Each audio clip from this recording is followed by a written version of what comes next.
Selamat datang di program Crossover to the Next Level. Kita berjumpa lagi bersama saya David Alexander dan hari ini kita ada di dalam episode tambahan. Berkat respon dan antusiasme saudara-saudara sekalian, hari ini kita akan membahas lebih lanjut pertanyaan-pertanyaan yang mungkin belum terjawabkan mengenai jodoh yang seiman dan seimbang. Bersama saya telah hadir Evangelis Mulyono Zakaria dan kita akan membahas lebih lanjut. Apa sih sebenarnya jodoh yang seiman dan seimbang? Selamat datang Bang Mul di program Crossover. Ya. Hari ini kita berjumpa lagi di program Crossover, namun pada episode tambahan kita nih ya. Jadi hari ini kita akan membahas secara lebih detail sebenarnya pasangan seiman dan seimbang itu seperti apa gitu ya. Nah, sebenarnya pasangan yang seiman itu apa sih Bang Mul? Seiman itu apakah cuma sebatas satu keyakinan, satu gereja, atau ada hal-hal fundamental lain yang harus kita perhatikan Bang Mul? Iya. Kita mengambil keputusan atau kesimpulan segala sesuatu dasarnya harus iman. Iya. Ya. Iman itu kita ambil dari 2 Korintus pasal yang ke-6 kalau soal pasangan. Saya bacakan ayatnya saja, 2 Korintus 6 ayat 14. Janganlah kamu merupakan pasangan yang tidak seimbang dengan orang-orang yang tak percaya. Jadi kenapa dikatakan harus yang seiman dan seimbang? Karena di 2 Korintus 6 ayat 14 ini dikatakan janganlah kamu merupakan pasangan yang tidak seimbang dengan orang-orang yang tak percaya. Ini masalah kepercayaan. Masalah kepercayaan adalah iman. Ya. Lalu khusus untuk yang seiman, kalau kita lihat di Ibrani 11 ayat yang ke-6, di situ dikatakan, tetapi tanpa iman tidak mungkin orang berkenan kepada Allah. Sebab barang siapa berpaling kepada Allah, ia harus percaya bahwa Allah ada dan bahwa Allah memberi upah kepada orang yang sungguh-sungguh mencari Dia. Jadi iman itu berhubungan dengan pengenalan akan Allah. Nah, kalau kita seiman, harusnya dua belah pihak mengenal Allah yang sama. Kenapa kita udah nggak bicara soal satu keyakinan lagi atau satu agama lagi, tetapi yang kita bahas adalah satu iman, satu kepercayaan. Kita percaya kepada Allah yang sama. Tetapi Allah yang sama itu harus terjadi pada saat kita mengenal. Pengenalan kita kepada Allah itu seperti apa? Jangan sampai seperti ini. Ada 2 orang, wanita dan pria, yang satu mengenal Allah sebagai Allah penyembuh karena mungkin dalam pengalaman hidupnya dia ada penyakit, disembuhkan. Tetapi yang satu lagi tidak punya pengalaman Allah itu penyembuh. Jadi dia tidak begitu percaya kalau Allah itu bisa menyembuhkan. Nah, 2 hal ini, perbedaan ini akan menjadi konflik pada saat sudah berumah tangga. Mungkin waktu sama-sama sedang jalan, berpacaran, mungkin itu nggak terlalu dibahas. Tetapi kalau sudah berumah tangga, sudah satu rumah, satu kamar, pada saat berdoa, yang satu yakin gitu, Allah akan menyembuhkan, Tuhan akan menyembuhkan. Jadi pada saat misalnya salah satunya sakit, yang satu yakin, Tuhan pasti menyembuhkan, ayo kita berdoa. Yang satu lagi tidak yakin, enggak, selama saya hidup, saya tidak pernah merasakan Tuhan menyembuhkan. Nah itu bahaya. Berarti yang satu punya kepercayaan seperti ini, yang satu kepercayaannya lain lagi. Nah, yang satu kepercayaannya lebih Tuhan memberkati dalam hal keuangan. Misalnya, dia selalu punya pengalaman ketika dia perlu sesuatu, ada aja berkatnya. Sedangkan yang satu ini cuma mengenal Allah sebagai Allah penyembuh. Di dalam hal materi nggak pernah merasakan sesuatu gitu. Kalau lagi kurang ya kurang, kalau lagi ada uang ya ada uang gitu. Nah ini kan harus disatukan. Bagaimana cara menyatukannya? Itu kenapa di episode yang pertama saya katakan harus satu gereja. Iya. Karena satu gereja, satu Bapa rohani itu membuat pengenalan kita akan Allah menjadi sama. Iya. Karena mau tidak mau, siapa yang mengajar kita, siapa yang menyampaikan firman kepada kita, seperti itulah kita mengenal Tuhan. Iya. Nah, Tuhan kan diperkenalkan oleh orang yang menyampaikan firman. Iya. Nah, pada saat diperkenalkan, orang yang menerimanya akan mengenal Allah yang sama. Itu sebabnya kalau beda gereja, artinya beda pengenalan akan Allah. Iya. Mungkin saya bukan bilang beda gereja, tetapi beda pengajaran. Karena ada gereja-gereja yang pengajarannya sama, beda gereja tapi pengajarannya sama. Iya. Jadi lebih seperti itu. Jadi kalau seiman, seharusnya pria dan wanita bersatu bersama-sama mengenal Allah yang sama. Nah, kalau mereka saling mendukung, ya, sudah seiman di dalam pengayoman Bapa rohani yang sama, itu jauh lebih baik. Di bawah pengayoman Bapa rohani yang sama, maka pengenalan akan Tuhan akan terus bertambah. Begitu mereka membaca Alkitab, akan ada penyingkapan.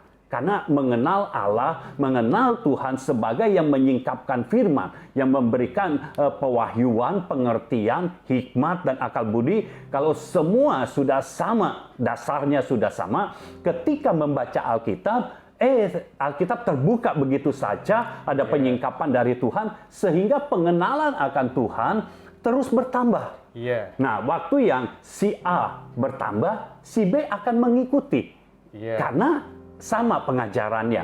Nah, sehingga pengenalan mereka akan Tuhan terus bertambah. Nah, pengenalan akan Tuhan yang terus bertambah ini sangat memungkinkan terjadinya mujizat di dalam kehidupan berumah tangga, di dalam kehidupan berkeluarga. Ada mujizat yang baru karena Tuhan akan bergerak. Koridornya adalah firman. Tidak pernah di luar firman. Nah, pada saat kita hidup seiman, ya, kita belum bahas yang seimbang, kita baru ngomong yang seiman. Ketika seiman, memiliki pengenalan yang akan Tuhan yang sama, maka kita akan terus mengalami level pengenalan akan Tuhan yang terus bertambah-tambah. Karena kalau kita berdua memiliki pengenalan akan Tuhan yang sama, artinya kita bertambah kuat. Kita mengenal Tuhan sebagai apa? Contohnya Abraham pada saat mempersembahkan Ishak. Dia percaya bahwa Allah bisa membangkitkan orang mati. Jadi kalau dia mempersembahkan Ishak dibunuh, berarti meninggal kan? Tapi Abraham punya kepercayaan kalau Ishak ini bisa dibangkitkan oleh Tuhan. Nah, bisa bayangkan kalau seandainya Abraham sama Sarah jalannya bareng-bareng. Mempersembahkan Ishak, yang satu percaya ini firman Tuhan, kita persembahkan saja. Kita persembahkan karena Abraham percaya kalau Ishak dipersembahkan, Ishak binasa, Ishak meninggal, Allah akan membangkitkan.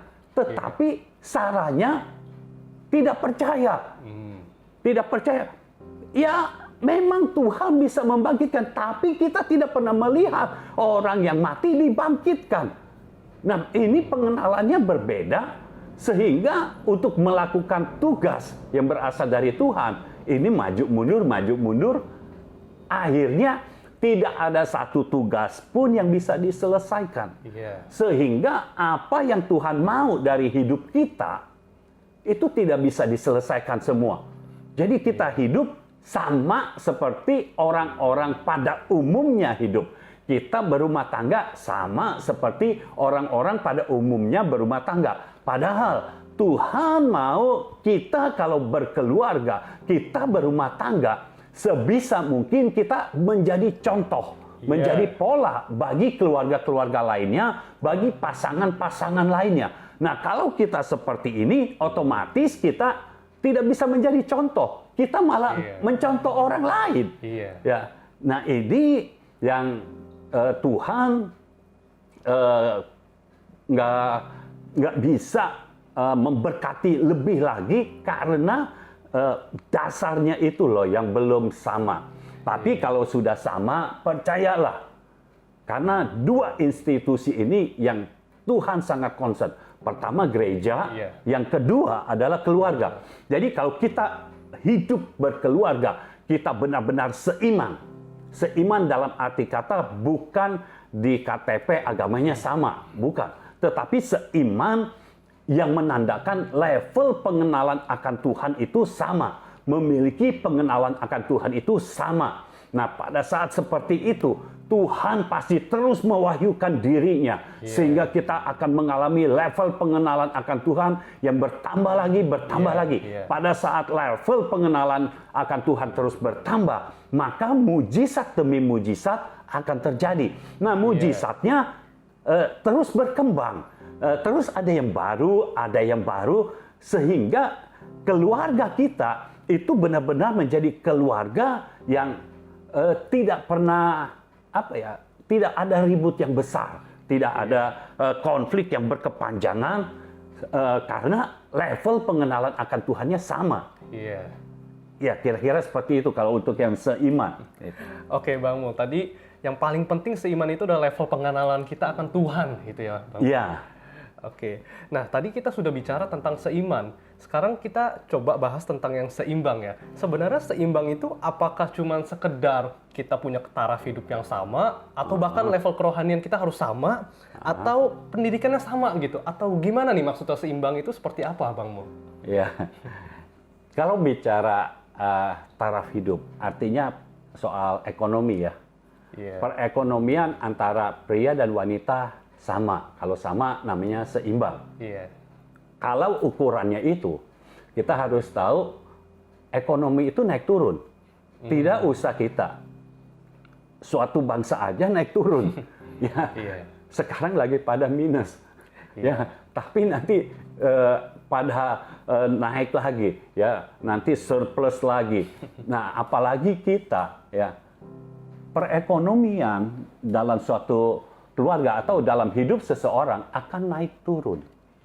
Nah, kalau dasarnya ini repot sekali, apalagi ketika baru berjumpa, misalnya di usia yang baru saja bekerja atau memulai usaha, ini uangnya mungkin bukan uang sendiri, masih uang orang tua. Nah, itu tidak bisa dijadikan patokan. Karena coba lihat berapa banyak yang orang kaya menikah dengan orang kaya, apakah itu menjamin kebahagiaan? Enggak juga. Ya. Pasangan yang pekerjaannya sama, apakah itu menjamin? Enggak juga. Artis dengan artis menikah enggak menjamin juga. Ya, kita sudah mendengar ada saja yang bercerai. Dan ingat, Tuhan membenci perceraian. Tuhan tidak suka dengan perceraian. Karena firman Tuhan berkata, apa yang sudah disatukan oleh Tuhan tidak boleh diceraikan oleh manusia. Itu sebabnya penting untuk kita masuk di dalam pemberkatan nikah. Ya, jadi kalau sudah pemberkatan itu sama seperti Tuhan yang menyatukan. Nah, ini tidak boleh diceraikan oleh manusia. Nah, itu sebabnya kalau cuma seimbangnya di dalam hal pekerjaan, dalam hal taraf hidup, ini akan naik turun. Ya, berapa banyak artis yang dulu terkenal sekarang sudah tidak terkenal dan tidak punya pekerjaan. Berapa banyak atlet, ya, atlet yang dulu terkenal banyak uangnya karena bisa dapat berapa miliar sekali pertandingan atau perlombaan, tetapi kemudian setelah tidak bisa berolahraga lagi, tidak menjadi atlet lagi, kehidupannya turun. Nah, itu kan naik turun. Ya. Jadi itu tidak bisa jadi patokan. Terus untuk level pendidikan yang sama, sama-sama sarjana, nggak menjamin juga. Nggak menjaminnya kenapa? Ada sarjana yang ya titelnya sarjana, tetapi belum tentu menyerap ilmunya dalam.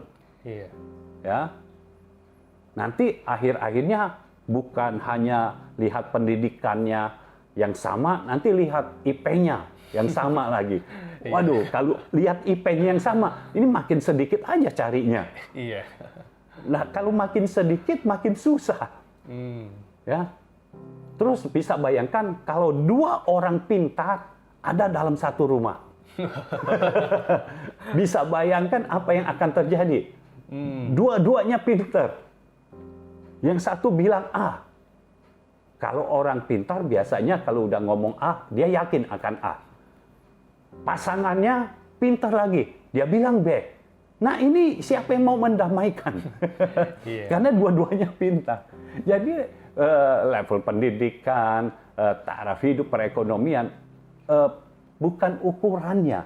Karena kalau ukurannya seperti itu repot sekali. Ya, begitu perekonomiannya turun, otomatis konflik. Waktu naik, konfliknya mungkin belum.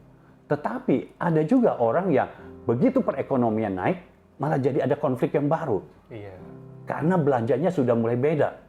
Ya, biasa cari baju merek apa terserah. Begitu perekonomiannya naik, kalau cari baju mesti merek tertentu. Pokoknya kalau harganya belum di atas 1 juta nggak enak dipakai. Ya. Nah, itu punya kendala sendiri. Itu sebabnya kita harus kembali kepada dasar hidup kita, yaitu firman.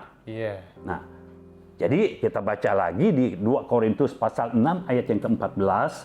Janganlah kamu merupakan pasangan yang tidak seimbang dengan orang-orang yang tak percaya. Sebab persamaan apakah terdapat antara kebenaran dan kedurhakaan?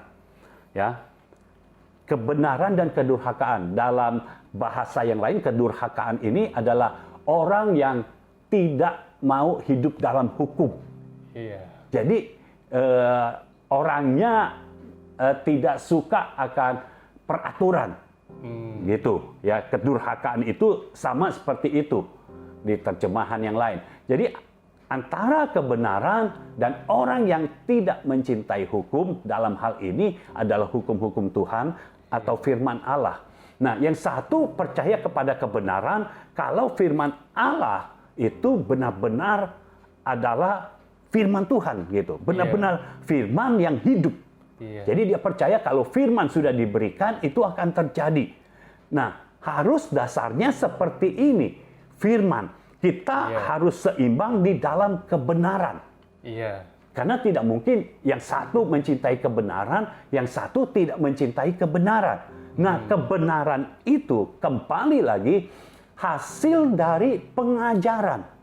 Pengajaran itu ada di mana? Pengajaran ada di mana kita berbakti. Ya, atau pengajaran itu ada melalui hamba-hamba Tuhan yang telah ditunjuk oleh Tuhan untuk menyampaikan firman. Nah, kita harus tahu kebenaran yang sesungguhnya itu seperti apa.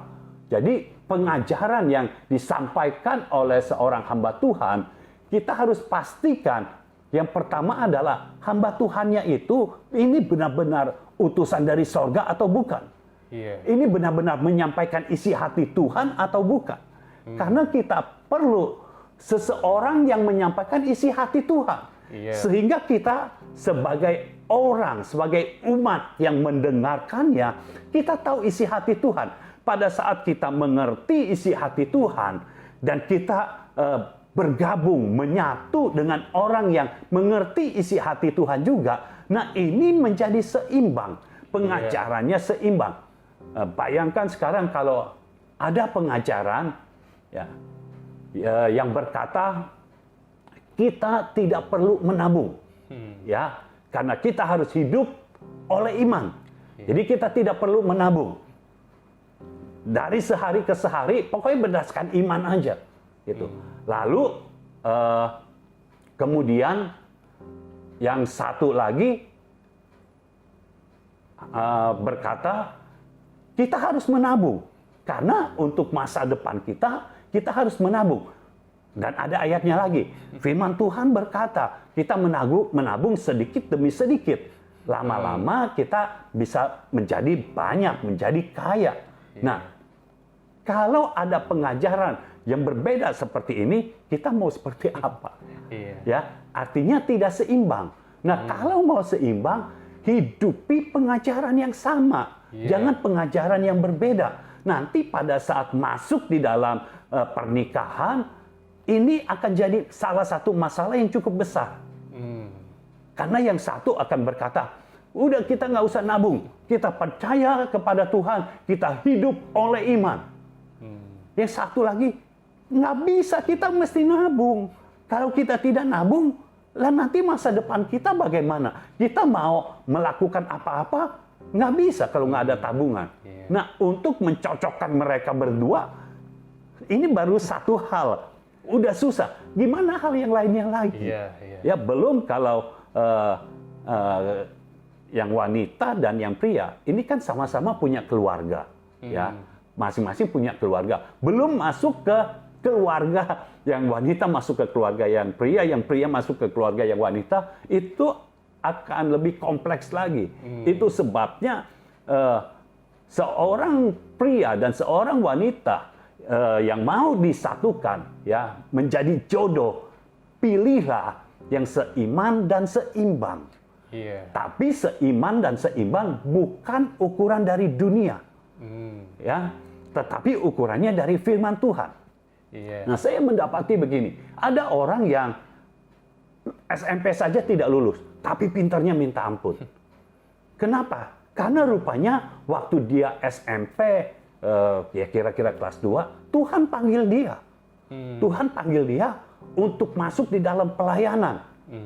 Jadi dia ikuti apa yang Tuhan minta, dia ikuti, dan dia terus ikuti, dan dia pintar.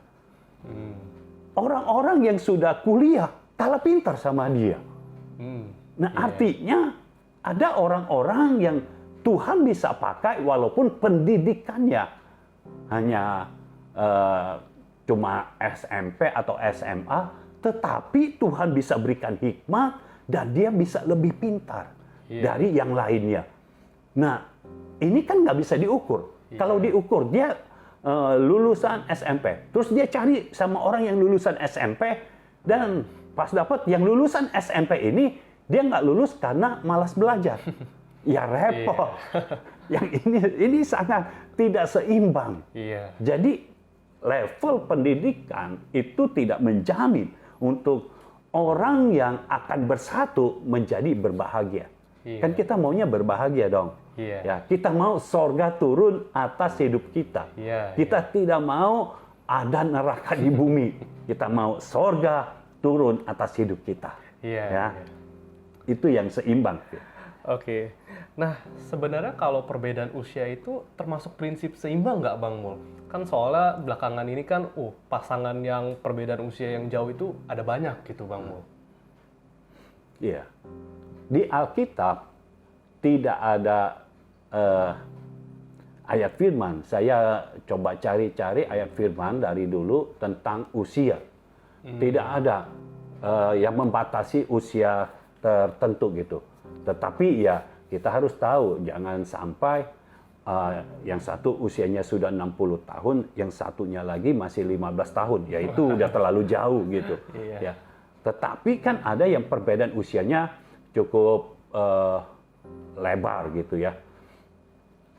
Saya rasa itu tidak masalah selama yang seiman dan seimbangnya ini tetap dipertahankan. Karena usia seseorang tidak menjamin kedewasaan seseorang. Ya, orang yang umurnya lebih banyak belum tentu dia lebih dewasa. Bisa jadi dia masih kekanak-kanakan. Tergantung input apa yang ada di dalam kehidupannya. Ya, memang ada orang-orang yang berkata yang pria harus lebih banyak usianya daripada yang wanita. Karena contohnya Adam dan Hawa. Adam kan diciptakan dulu, baru Hawa. Gitu. Tapi kan kita tidak tahu di Alkitab Petrus dengan istrinya usia berapa? Kita tidak tahu. Ya. Lalu orang-orang yang lainnya dengan istrinya. Nah, istrinya ini usianya berapa kita nggak tahu. Bahkan Petrusnya pun kita tidak tahu usianya berapa. Kita mesti lihat sejarah dulu. Jadi usia tidak menjadi masalah selama dua-duanya seiman dan seimbang. Patokannya seiman dan seimbang. Ya, usia range-nya ya bisa diatur. Yang penting pokoknya secara pikiran sama-sama sudah dewasa. Iya. Gitu. Ya. Oke. Jadi seiman dan seimbang ya. Nah, apakah seiman dan seimbang ini syarat mutlak yang harus kita pegang gitu dari Tuhan gitu? Atau apakah ada pasangan yang seiman tapi nggak seimbang? Atau sebaliknya, seimbang tapi malah nggak seiman gitu? Iya, ini kembali kepada orang yang sedang menjalankannya. Iya. Kita tidak bisa menawar firman. Iya. Kita harus hidup di dalam firman. Iya. Ya. Kalau firman Tuhan minta kita pasangan yang seiman dan seimbang, ya kita harus seiman dan seimbang. Iya. Ya, jangan kita pilih, yang penting udah seiman, nanti seimbang bisa dilakukan lagi. Lalu mikirnya lagi, ya ini udah seimbang, kan ini seimbangnya menurut ukuran dunia. Ini tidak seiman nggak apa? Artinya tidak seiman itu tidak satu agama gitu. Nah ini lebih repot lagi. Iya. Toh nanti Tuhan bisa mempertobatkan dia. Iya, kalau Tuhan bisa mempertobatkan dia dan itu orang nanti dipertobatkan, berarti jalaninya nanti, jangan sekarang. Ya, iya. Biar Tuhan yang bekerja di dalam kehidupan kita. Pada saat kita bekerja, pada saat kita menjalani kehidupan kita sesuai dengan dasar firman, maka Tuhan sendiri yang akan memberkati hidup kita. Iya. Karena kalau kita berada di luar firman, Tuhan tidak akan menjamin kehidupan kita. Iya. Karena Tuhan akan bergerak, akan memberkati hidup kita sesuai dengan firman. Iya. Tidak pernah di luar itu. Iya. Itu sebabnya jauh lebih baik kita tetap seiman dan seimbang. Ya. Iya. Jadi kalau ditanya apakah ini syarat mutlak? Ya seharusnya seperti itu. Kita harus buat ini syarat mutlak. Tetapi apakah ada jaminan? Saya mau berkata, jaminan yang bisa menjamin kita adalah Tuhan. Iya. Kita tidak bisa, saya tidak bisa berkata kalau sudah seiman dan seimbang pasti akan bahagia. Belum tentu. Karena masing-masing orang ada free will, ada kehendak bebas. Iya. Jadi bebas, mereka bisa melakukan apa saja, mereka bisa berubah juga. Tetapi ini yang saya mau katakan khususnya untuk anak-anak muda yang sedang mencari jodoh, sedang mencari pasangan. Iya. Tetapkan dalam hatimu untuk engkau tetap berpegang kepada firman. Iya. Carilah yang seiman dan seimbang sesuai dengan ukuran firman. Iya. Bukan sesuai dengan ukuran dunia ini. Dan saya percaya walaupun saya tidak bisa menjamin, tapi Tuhan bisa menjamin. Iya. Kalau engkau menyerahkan hidup ke dalam tangan Tuhan, engkau hidup sesuai dengan firman-Nya, Tuhan akan memberkati apa yang engkau lakukan. Sehingga ketika engkau memasuki pernikahan, engkau memasuki bahkan baru berpacaran, Tuhan memberkati engkau. Tuhan, engkau ada di dalam pengayoman Tuhan. Tuhan melindungi engkau. Tuhan menjaga hidupmu. Dan Tuhan bisa melakukan segala sesuatu di dalam hidupmu. Supaya engkau selanjutnya terus berbahagia. Ketika engkau mengalami konflik, Tuhan ada di antaramu sehingga konflik itu tidak berkepanjangan, konflik itu akan selesai sebentar saja dan engkau kembali masuk di dalam pernikahan yang sesuai dengan keinginan Tuhan. Dan ingat tujuan kita disatukan, tujuan wanita dan pria Tuhan dipersatukan adalah keturunan ilahi. Apa maksudnya keturunan ilahi? Kita mau punya keturunan yang benar-benar berasal dari Tuhan, keturunan yang tidak mengikuti pola dunia ini, tetapi keturunan yang mengikuti pola sorga. Itu sebabnya ayo kita dasarkan segala apa yang harus kita ambil, tindakan yang kita ambil dasarnya adalah firman. Di dalam kita mencari pasangan, ayo kita dasarkan seiman dan seimbang menurut ukuran firman. Bukan seiman dan seimbang menurut ukuran dunia ini. Biar Tuhan memberkati apa yang engkau lakukan. Dan Tuhan memberkati perjalanan hidupmu. Sampai engkau menuntaskan semua yang Tuhan mau engkau lakukan di dunia ini. Amin. Amin. Amin, amin. Baik, Bang Mu, terima kasih banyak telah hadir di program Crossover. Terima kasih Kita juga. akan berjumpa di episode yang selanjutnya. Tuhan Yesus memberkati. Tuhan memberkati. Demikian saudara untuk episode hari ini. Biar seri jodoh di tangan Tuhan benar-benar bisa memberkati saudara, dan saudara bisa menemukan dan mencari jodoh yang benar-benar berasal dari Tuhan. Program Crossover akan tayang setiap hari Selasa pukul 7 malam. Jangan lupa untuk klik like dan subscribe channel YouTube Bulyono Zakaria. Jangan lupa klik loncengnya. Saudara juga bisa follow Instagram JGF Indonesia. Kita berjumpa lagi di episode mendatang dengan seri yang pastinya akan lebih menarik lagi. Saya David Alexander, kita berjumpa di episode yang selanjutnya.